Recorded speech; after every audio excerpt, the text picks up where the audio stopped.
Hi bookworms, welcome to Storyland. Today we're going camping. We're in the woods, we pitched our yellow tent, and we're going on a camping spree with Mr. Magee. What are some of your favorite parts about camping? I like going on the fire and roasting marshmallows with my family. I love roasting marshmallows. And in this story, there's a very hungry bear who loves marshmallows, who kind of turns this camping spree into a different experience for Mr. Magee. Yeah. So read along as we read A Camping Spree with Mr. Magee, written and illustrated by Chris Van Dusen. A Camping Spree with Mr. Magee. Written and illustrated by Chris Van Dusen. Early one morning at 7:03, Mr. Magee and his little dog Dee packed up the camper and hitched the load, hopped in the Rambler, and then hit the road. They drove to the mountains, far from the sea, for 2 nights of camping, or possibly 3. "There's nothing like camping," said Mr. Magee. "I know you will love it. Just you wait and see. The views are fantastic. There's hardly a sound. Aside from the wildlife, there's no one around. And the air is so sweet, you'll sleep like a log," said Mr. Magee to his small spotted dog. A few hours later, they took a sharp right and found a great spot to lay camp for the night. It was high on a hill with a beautiful view of Mount Adams, Mount Lincoln, and Jefferson too. But perhaps the most wonderful feature of all was the brook that ran over a steep waterfall. Look at the little deer behind the stream, so cute. Dee gathered pine cones and branches and logs. Magee made a campfire and cooked some hot dogs. And as the sun set behind far distant knolls, they sat roasting marshmallows over the coals. As the embers went out, they felt tired and dozy, so they climbed in their bunk beds all comfy and cozy. But while they were falling asleep without care, along came a stumbling, bumbling bear. A kindly old bear whose sight wasn't so clear. He couldn't see far and he couldn't see near. But he could smell marshmallows, sticky and sweet. This smell made him hungry. He wanted a treat. Uh-oh, here comes that bear.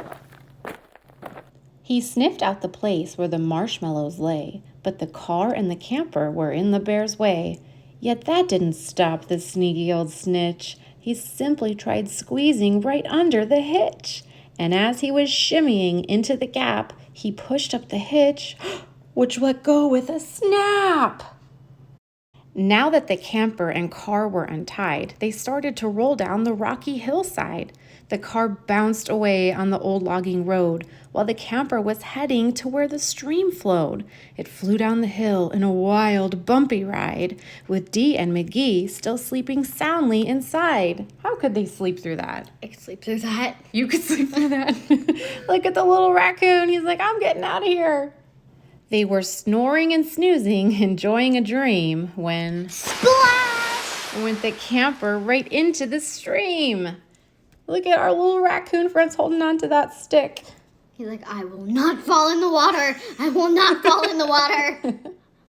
The splash took the camper. They bumped out of bed. "Now what in the world was that?" Magee said.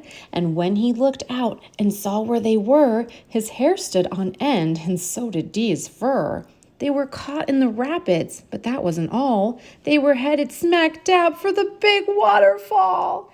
Dee and Magee both started to quiver as faster and faster they headed down river. But just when they thought they'd fall over the edge, their camper got stuck on a rock at the ledge. So there they were, stranded, Magee and his pup, on the top of a waterfall 50 feet up.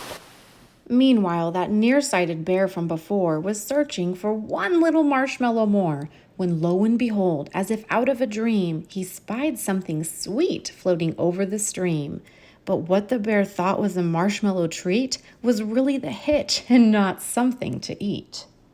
The bear was determined to capture his prize, so he jumped in the water right up to his thighs. He splashed through the stream to the edge of the fall and snatched up the trailer hitch, camper and all. Dee felt a tug. Magee heard a knock. As the bear pulled the camper right off of the rock, he dragged them both all the way back to the bank when he realized the hitch was not sweet, but quite rank. He spit out the hitch and left in dismay, while Magee and Dee's camper again rolled away. It flew down the path with a jolt and a jar, and stopped in some bushes right next to the car.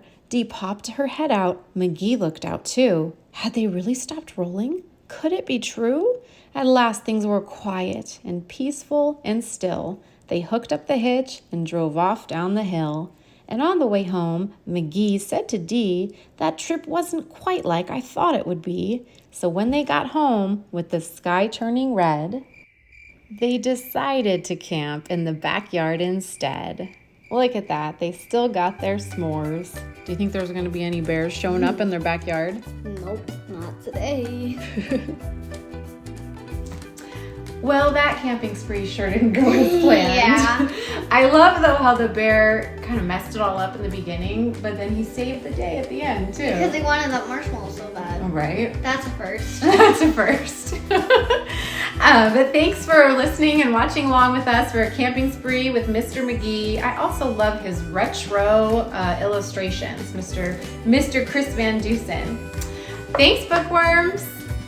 Make sure to smash that like button and subscribe. Bye. Hey, bookworm parents. If you'd like to get a copy of this book or pick up one of our super cool reading tees, click on the links below. Make sure to smash that like button and subscribe.